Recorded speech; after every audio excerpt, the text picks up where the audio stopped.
Has this ever happened to you?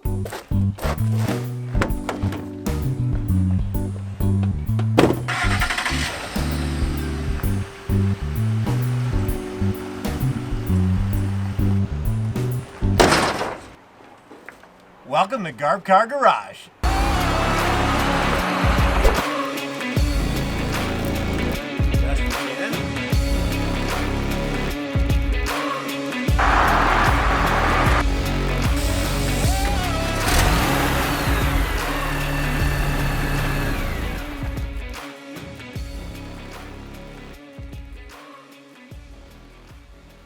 What's up, YouTube? Welcome to today's episode of Garb Car Garage. As you've seen from the intro, we're talking about backup cameras today. As you can see, we've already backed her into a couple things as she is right now. So today, we're going to be installing this Park Vision backup camera that I got off of Amazon. You know it's good when you got it off of Amazon for cheap. So get your popcorn ready, and we're going to start tearing some things apart. Alright, so what we want to do is get the camera mounted into this trunk handle portion here. So to do that, there are 4 screws here, but to gain access to the wiring, we're going to have to remove this inner trim panel first. So grab your trim clip tool thing and start popping the panel pieces off.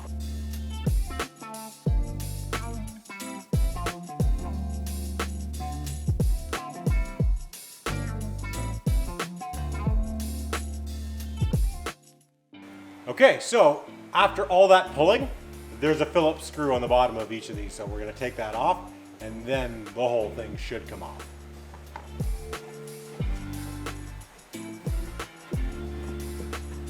All right, and that comes off like that.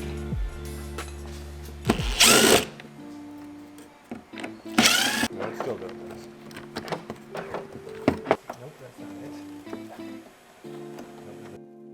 Alright, so I've decided I want to mount the camera on the passenger side of the rear panel here. So we've got this nice flat spot as we found earlier. I'm going to try and center this guy as close as possible to here. We'll drill a hole through it. We'll feed the nut up the wire. We'll get her pretty tight, and then we're going to run the wire up here through the access hole. So we've got our drill, we've got our drill bit. You know, roughly, I mean, this isn't an exact science, so I'm not really measuring it completely out. We're kind of going by eye. We can adjust it later. As long as it's close enough to the front and not far enough to the back where it'll hit the trunk, we should be good. So let's give her a shot.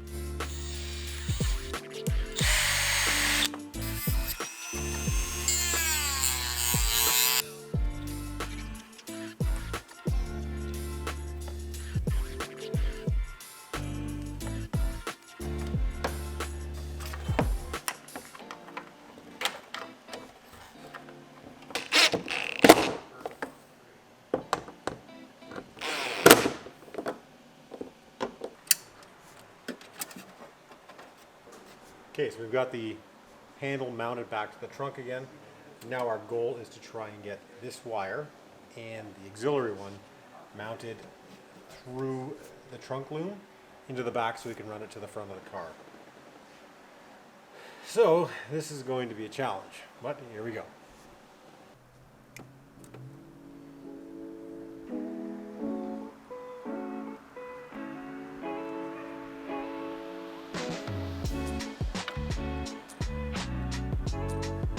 So before we rip anything apart, we want to make sure our wiring here is good, and then we'll go up to the front and start attaching it to the stereo. So let's get the reverse lights on without turning the car on.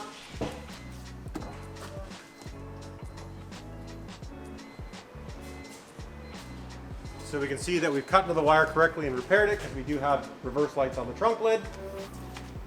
And now we've got a standard 1-wire test light. We've got this connected to the negative terminal of the battery, and we're going to hope that we have 12 volts here. 11.8, we are good. All right, so we've got most of the wiring in the trunk complete now. We've got the RCA cable connected and the power wire run correctly to the reverse light, tested to make sure that power is flowing through it. We've got the camera power, positive and negative, run to the positive terminal on the battery and to a body ground. So those wires are now connected, and we can go ahead with the next portion of the reverse camera install, which is fishing the RCA cables through the trunk, down through the interior, through the kick panel pillars, up behind the dash, and into the stereo. So the next portion of this is going to be basically willing this wire to fit through very, very tiny holes and hoping I don't have to take apart too much of the interior to get it up to the radio.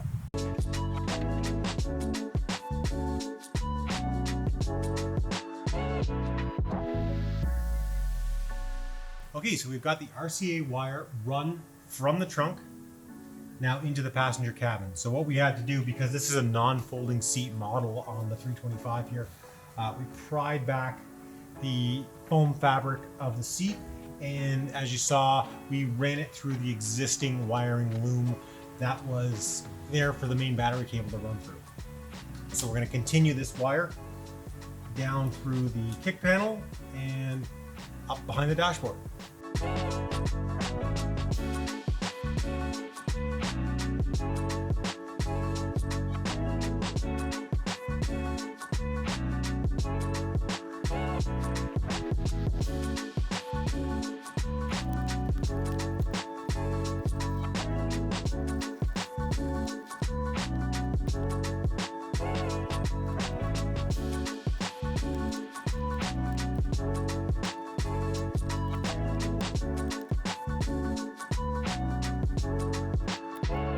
And there we have it.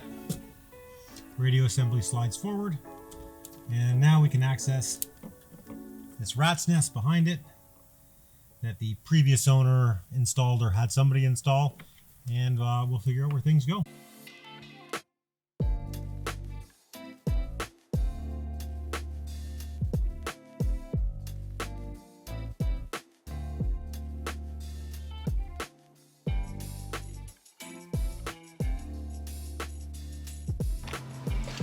Okay, so super fun update. Gone through a bunch of troubleshooting. As soon as I plugged the trigger wire in and the RCA cable in, the image would come on instantly. Not even bother to wait for the trigger wire to be set. It would just turn the reverse camera on. So as soon as we booted it up, as long as that RCA cable was plugged in, we got reverse imaging. Every button dead, wouldn't do anything, no radio, no Bluetooth, couldn't get it off. As soon as you unplug the RCA cable, boom, everything goes back to normal. Check to make sure power was good. Yep, we still have power flowing to the front. But for whatever reason, this radio seems to, if it has constant power on that red and black that we installed there, it's just gonna turn it on. So what looks like we're gonna have to do is take that red lead off the battery. We're gonna hook that red lead in line with the 12 volt from the reverse light. That looks like what's gonna be the cause to fix this.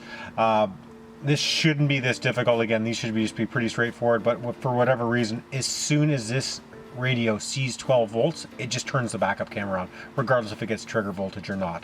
So we're going to put those two wires together, the reds on the reverse camera line, so it gets, again, so it gets constant power only when the reverse lights are activated, and we're gonna hope that this will then fix the problem.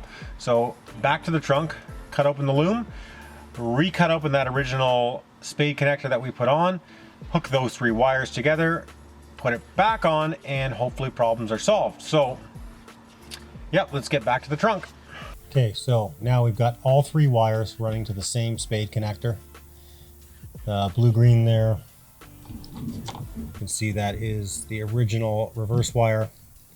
Then we've got the power wire that runs to that harness here. That's supposed to direct power the camera. And then we have the one that runs to the RCA as a trigger wire. So we're going to plug these back in and hopefully we'll have proper reverse function.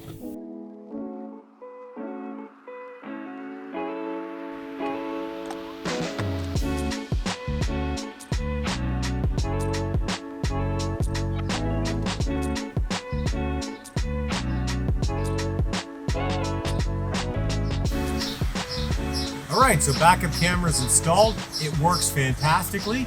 So let's get to the build breakdown.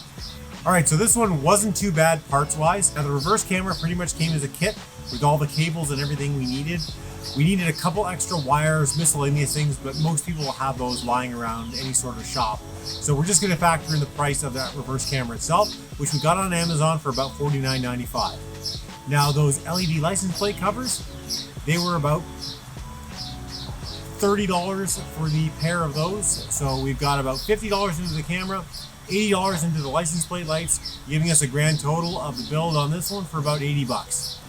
Now as far as skill goes for installation, pretty straightforward on this. A lot of trim removal, the radio removal wasn't too bad. Figuring out the wiring a little more difficult, but we're going to call this one a C. This is pretty much do it at home, do it yourself. No lifts, nothing else other than normal hand tools, things you could find in any sort of home garage. I'm pretty pleased with the quality on it. It's a very clear camera. It's not as good as some of the high-end new cars, but definitely better than anything that came from that time period. So overall, we're going to call this one a success. I'd like to wrap the video. Thanks for sticking around and watching. Like and subscribe for more content. We promise the modifications are coming. We've pretty much got these cars to where we want them aesthetically, at least mine is. And the next video you'll see me in, we'll be doing some performance upgrades to the Beamer. So have a fantastic rest of your day. Nasty Nate, hit that B-roll.